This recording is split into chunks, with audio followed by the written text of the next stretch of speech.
Passion Montagne sur France Bleu. Notre invité dans Passion Montagne aujourd'hui, Christophe Dumaret, alpiniste et guide. Alors on va retrouver le reportage de la semaine. Jean-Michel Asselin, c'est Norbert Lenôtre aujourd'hui qui nous propose une visite de l'espace montagne de la Galerie Eureka. Alors la Galerie Eureka à Chambéry, c'est le centre de culture scientifique, technique et industrielle de la ville. C'est aussi le premier site muséographique de Savoie avec 60 000 visiteurs par an, c'est pas rien. Second site culturel également du département après l'abbaye d'Hautecombe. Et on y trouve des expositions temporaires. Il y en a une d'ailleurs qui est très bien, je le signale, qui s'appelle « L'homme est-il un grand singe ?»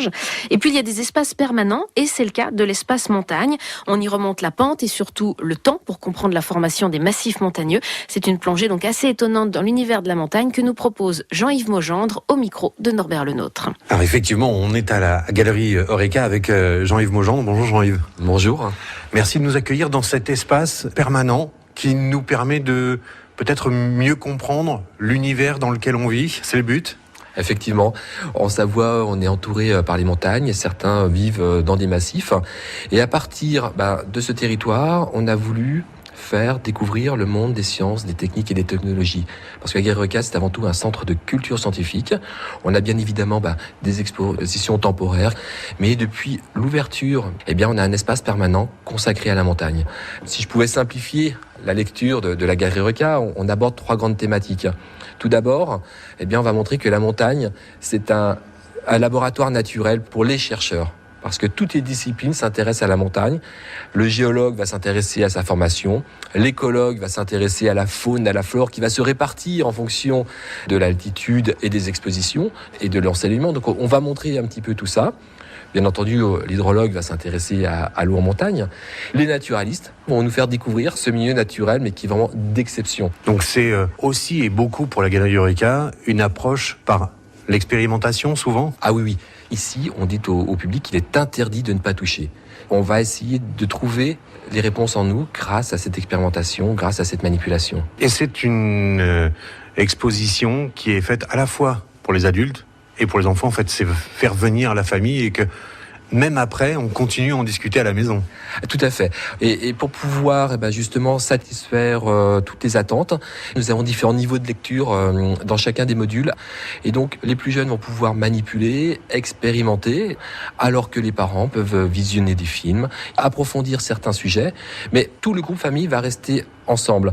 Et à la Galerie Eureka, il y a toujours un animateur scientifique dans chaque salle pour accompagner le groupe famille, s'il le souhaite, mais on peut aussi faire tout à fait une visite seule pour pouvoir découvrir autrement le milieu montagnard. Alors évidemment, on le disait, il y a de quoi lire pour les adultes, il y a de grands panneaux, et puis il y a tous ces espaces dans lesquels on va pouvoir faire différentes expériences.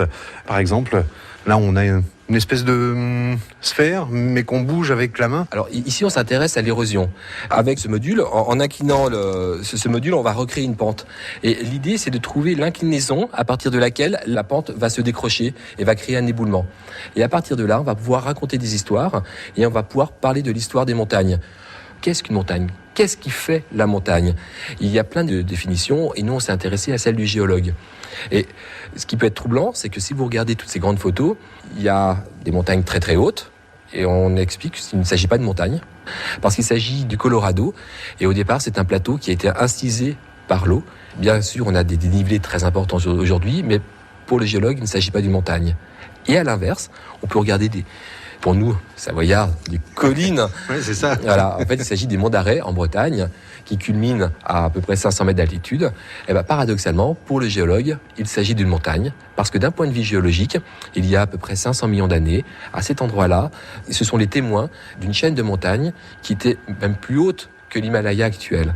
Et donc, ces montagnes, elles naissent, puis elles disparaissent, parce qu'elles subissent tous les aléas de l'érosion.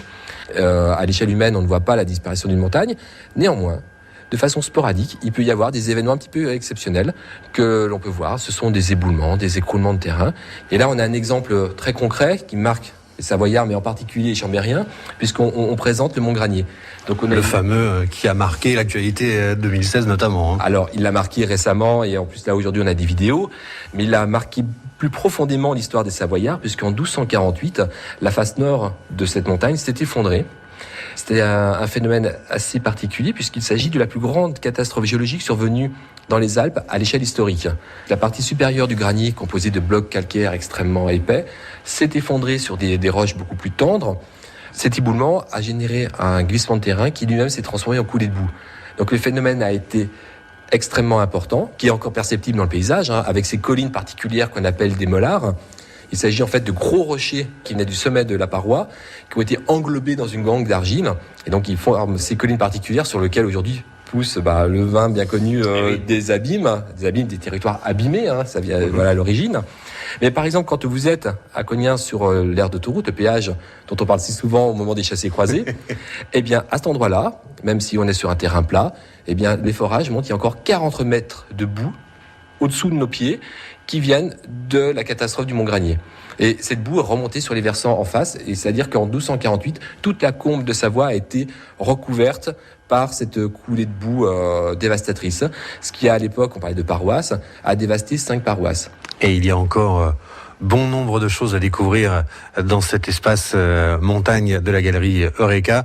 On ne vous a parlé que d'une petite partie de ce que vous pouvez découvrir.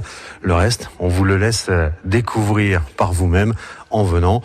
Merci beaucoup Jean-Yves. Merci beaucoup, à très bientôt. Jean-Yves Mogendre au micro de Norbert Lenôtre dans la galerie Eureka de Chambéry. Et dans cet espace permanent, vous apprendrez également par exemple pourquoi les glaces du Mont Blanc sont de véritables mémoires du monde, pourquoi les vallées du Grésivaudan et de la Maurienne ont été aussi prisées pour l'implantation industrielle, ou encore comment les transports par câble ont évolué au fil des décennies. La galerie Eureka est ouverte du mardi au samedi et c'est gratuit. Pour en savoir plus sur les horaires, eh bien vous tapez dans n'importe quel moteur de recherche Galerie Eureka Chambéry et vous trouverez toutes les informations.